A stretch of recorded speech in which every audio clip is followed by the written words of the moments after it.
Video को like करके आगे शेयर ज़रूर कर देना। नाम है कि माह रमज़ान शरीफ रुखसत होता है और फिर अल्लाह तबारक व ताला हमें ईद की खुशियाँ अता करता है। ये ईद क्या है? अल्लाह के हबीब सल्लल्लाहु अलैहि वसल्लम, देखिए इसका नाम कुछ और भी रखा जा सकता था।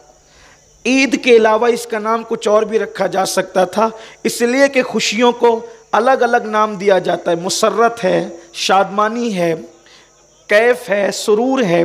लेकिन हुजूर अलैहिस्सलाम ने अपनी उम्मत को ईद का नाम अता किया, खुशियों के दिन को ईद का नाम अता किया। और ईद क्या है? ईद कहते हैं, ईद औद करने को, यानी पलटने को। हम कहते हैं ना कि बुखार औद कराया, ये चीज़ पलट कर आ गई। तो जो चीज़ बार बार पलट कर आती है, ईद कहते हैं वो खुशी जो बार बार पलट कर आए।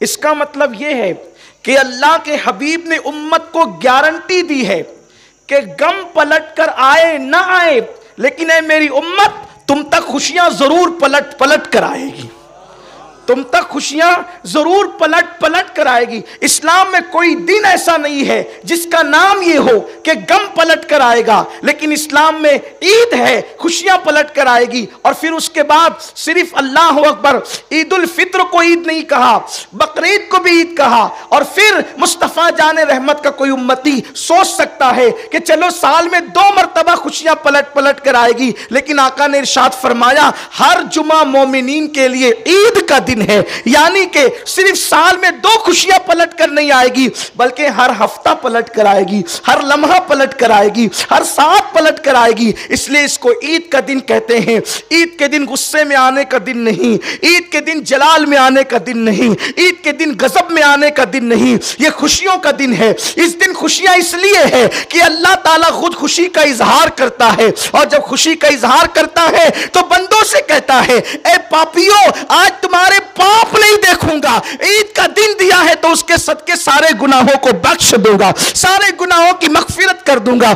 ईद के दिन जब ईद की नमाज पढ़कर मुसलमान अपने घरों की तरफ पलटते हैं तो अल्लाह इस शान से ईदी अता करता है कि फरिश्तों जाकर ऐलान कर दो कि गुनाहों से ऐसे पाक हो गए हैं जैसे अभी अपनी मां के पेट से पैदा हुए हैं। जो मांगेंगे अता करूंगा, जो मांगेंगे दूंगा। और उसके बाद फरमाता है तुम्हारे रोजे कबूल किए, तुम्हारी नमाजें कबूल की, तुम्हारी तरावी कबूल की, तुम्हारी तस्बीह कबूल की। बस बात इतनी है कि बंदा अल्लाह से उम्मीद करे।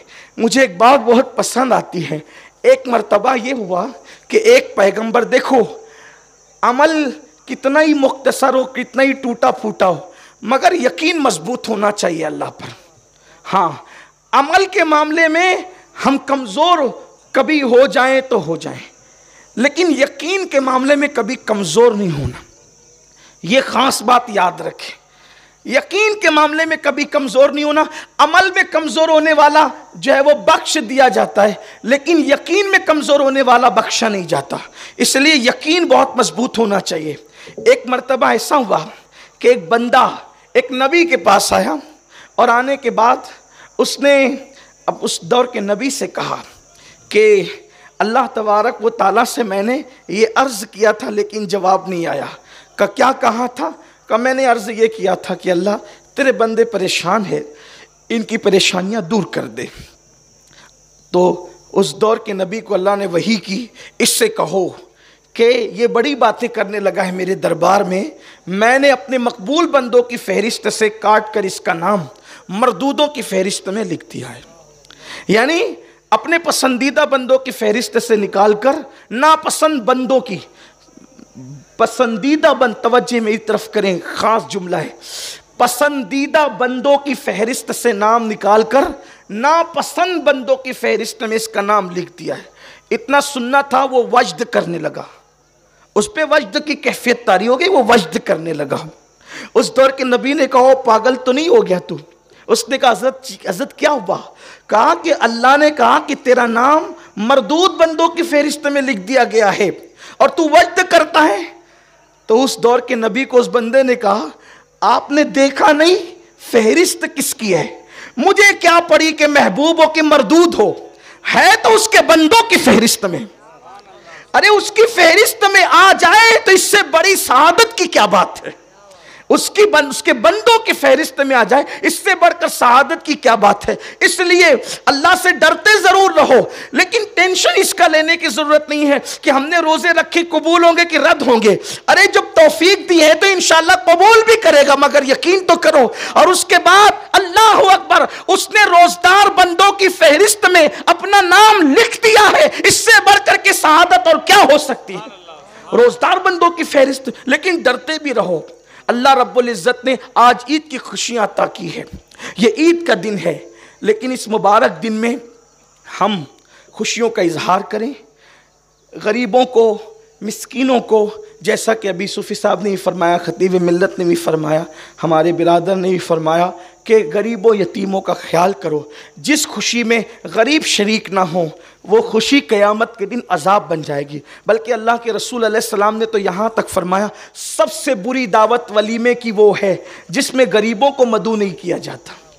गरीबों को, यतीमों को जमा करें, उनको खुशियाँ अता करें। रिश्तेदारों को जब अल्लाह नवाज रहा है तो हमें भी आज के दिन हाथ बड़ा करना चाहिए, नवाजना चाहिए, खर्च करना चाहिए। एक हदीस पाक है, और अगर हमारे पास कोई उम्मीद लेकर आए और हम उसकी उम्मीद को पूरा कर सकते हैं तो हमें उसकी उम्मीद को पूरा करना चाहिए। क्योंकि हदीस पाक में आता है कि जो किसी की आस तोड़ता है खुदा उसकी आस तोड़ देता है और उसके अमाल को अल्लाह रद्द कर देता है। ईद मनाने वालों, ईद सिर्फ सफेद नए कपड़ों का नाम नहीं है। ईद सिर्फ इतर और खुशबू लगाने का नाम नहीं है। ईद सिर्फ आंखों में सुरमा डालने का नाम नहीं है। ईद, अल्लाह अकबर, बदन पे ईद के दिन खुशबू लगाओगे, थोड़ी देर का पसीना उसको बदबूदार कर देगा, लेकिन अल्लाह के बंदों की आस पूरी करके उनके दिल को खुश करोगे। माँ की आस पूरी करके, बाप की आस पूरी करके, भाइयों की आस पूरी करके, पड़ोसियों की आस पूरी करके, मुसलमानों की आस पूरी करके अगर आपने उनके दिलों को खुश कर दिया तो इंशाअल्लाह जब तक दुनिया में रहोगे तब भी खुश रहोगे, कब्र के अंदर भी खुश रहोगे, मैदान महशर में भी खुश रहोगे। लेकिन अफसोस, आज हम लिबास पर तो तवज्जो देते हैं, रिश्तों पर तवज्जो नहीं देते, लोगों के दिलों पर तवज्जो नहीं देते। इसलिए ईद इस तरह भी मनाइए, जरूरतमंदों की जरूरत को पूरा कीजिए और लोगों की जरूरतों का ख्याल कीजिए, अपनी खुशियों में लोगों को शरीक कीजिए। और साथ ही साथ हालात बहुत तेज़ी के साथ बदलते जा रहे हैं। नमाज इंशाअल्लाह वक्त पे खड़ी करना है, बहुत लंबा खिताब नहीं करना है। हालात पूरी दुनिया में तेज़ी के साथ बदलते जा रहे हैं। इस वक्त दुनिया भर के मुसलमान चेहरे उतरे हुए, मायूसी चेहरों पर, परेशानियों की लकीरें कि अब क्या होगा। हालात हमारी हिमायत में नहीं बल्कि धीरे धीरे मुस्लिम मुखालिफत में बनते जा रहे हैं। कहीं पर मुसलमानों की लाशें हैं, कहीं पर मुसलमानों की लुटती हुई आबरू हैं, कहीं पर मुसलमानों के जलते हुए मकानात हैं, कहीं पर मुसलमानों पे बरसते हुए डंडे हैं। ये सारी चीज़ें हैं। ऐसे हालात में मायूस नहीं होना, मायूस होने की बिल्कुल ज़रूरत नहीं है। अगर अच्छा लगा हो तो लाइक करके आगे शेयर ज़रूर कर देना। अल्लाह हाफ़िज़।